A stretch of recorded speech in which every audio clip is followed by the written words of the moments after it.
Hello ladies and gentlemen, my name is Brandon Wynn and I am back with Critical Failure. So on this one we're going to be doing a creature from Kobold Press, the Tome of Beasts, if I'm correct. I believe I'm going to be pronouncing it right. It's called the Domovoi. It's like a larger greenish version that's I would say more bulky version of a goblin with extremely long arms.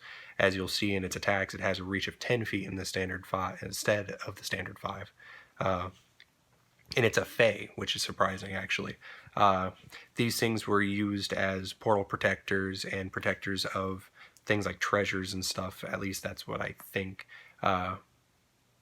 for the elves, and they were abandoned eventually by the elves. And some claim to say that it was actually on purpose that they were abandoned. I think that's like an artistic flair, which you'll see in my optional things that I think would be pretty cool to have them do.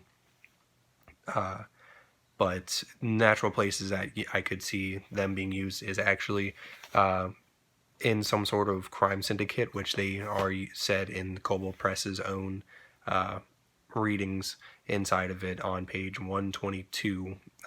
On my PDF, it's 123, though. I don't know why my PDFs are like one page fucking different.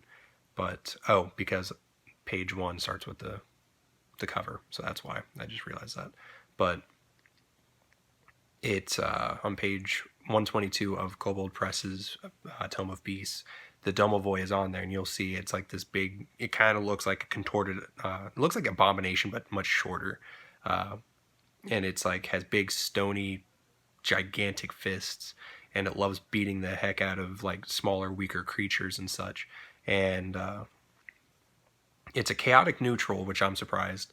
And I would say that these things are typically enforcers for creatures that are much more willing to have these things do their dirty work. So, like I said, crime syndicate, other creatures like the Fae, possibly dwarves even. It really kind of depends. But let's get into the stats real quick. It's a medium Fae, like I said, chaotic neutral, has an AC of 15. I kind of think that's a little bit low from my personal tastes, but hey, I would say boost it up to a 17 if you really want to give it something. It has an average HP count of 93, but it has 11 D8 plus 44. Its average speed is 30 feet. It has a strength of 19 plus 4, which is really high for a natural creature. Dexterity of 13 plus 1. Constitution of 18 plus 4. It has a really high constitution for being just a very average creature. Intelligence of 6 minus 2. This thing is able to speak. It's able to reason. So I would actually use that as an optional thing, possibly. It has a wisdom of 10 plus 0, and a charisma of 16 plus 3. So it knows its way around words. So it can talk to you, and it's able to convince people even though it's not necessarily extremely intelligent. Its proficient skills are intimidation plus 5 and perception plus 2, meaning that its proficiency bonus is a plus 2. Its damage immunities are acid and lightning, and its senses are dark vision up to 60 feet and a passive perception of 12. And just so you know, like I have like the stats written down on a piece of paper just below me. So if you see me looking down, that's what I'm looking at. It speaks Common, Dwarvish, and Elvish. I would even say it speaks Undercommon. Not Undercommon. Is it? I think it's Undercommon.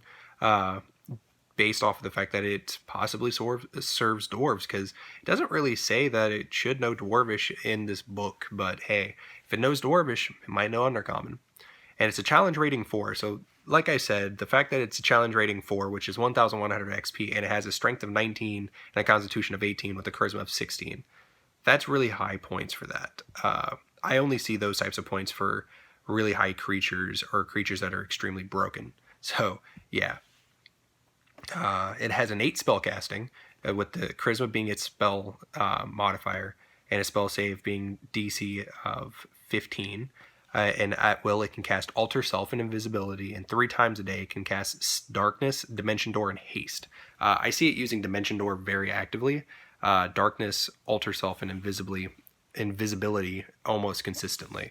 Alter Self being the most active of the group of spells that it does know, and Darkness only to sneak up on its I don't want to say prey, but on the things it's going to attack. It has multi-attack, so it uses 2 slam attacks, which is its only attack. And the slam is melee weapon attack, plus 6 to hit, reach of 10 feet, like I said, 1 target only.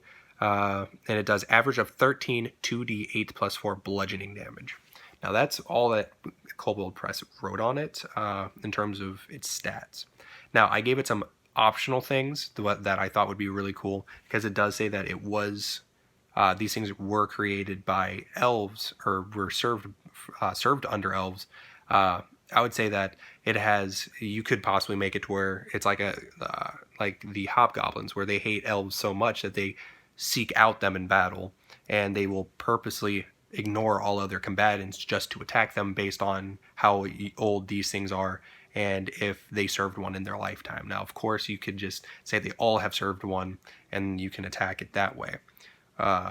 Personally, I think it'd be really cool to not have it that way. To say, oh, you might fight this one Domovoi and the Elven Ranger gets fucked up by it, but the next time the Elven Ranger who's afraid, it just like casually walks up and starts trying to chat with them. I thought that'd be really cool. I gave it another attack called Brutal Punch. I couldn't come up with another name for some reason, but basically this attack... the Domovoi gains advantage if the creature is within 5 feet of it instead of 10. So it does, it hits with another die of damage, but it has disadvantages with attacks within 10 feet for its next turn. So basically, it puts enough power to really hit really close, and it's, I kind of wanted it to be something like Savage Attacker, I think. I forgot what the ability was called, but basically it's the ability where your next attack has advantage, but all creatures that attack you next turn have advantage against you. That's basically what I was going for, but with an attack.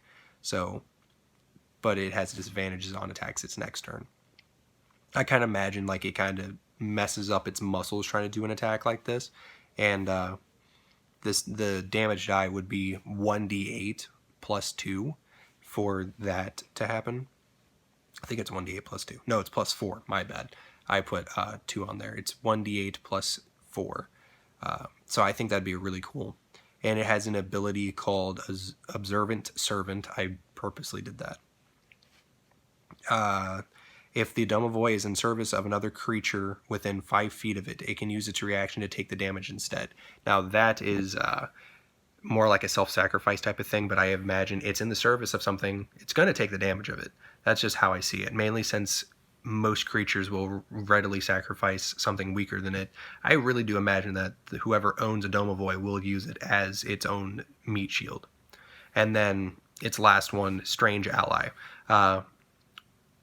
Roll like a percentile die. You can choose whatever number you want to, but I feel like the more it's losing, the more likely it is to die.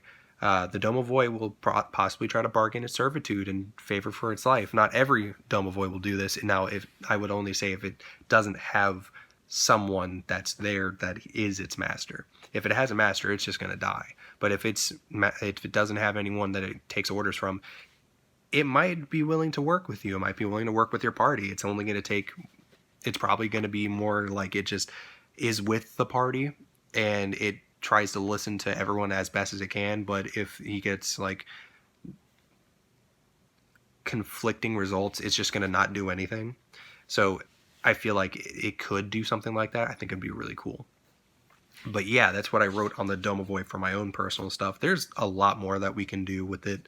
I feel like if I really sat down and thought about it much more, I would have more content on it. But hey, I will be running through that with Ed. So yeah, I think it would be really nice to have videos with Ed in them based on everything that we haven't hit so far. But thank you guys for watching. Please leave a like and subscribe on this video, as I will hopefully bring you another video tomorrow, at least record the video tomorrow and put it out Wednesday. Not too sure yet. But thank you guys so much. I really do appreciate it. Please tell me in the comments down below what you guys would like to see me do in this channel. My more serious videos where I'm going to be doing more editing and stuff will be done when I can get my girlfriend's computer. So that's when you're going to start seeing a lot of a bigger increase in quality. in editing skills because I just use YouTube's basic editing here. So, and I'm recording on my phone, so that really says something. But yeah, thank you guys again. And please have a great rest of your days, nights, whatever it is. Keep rocking on. See ya.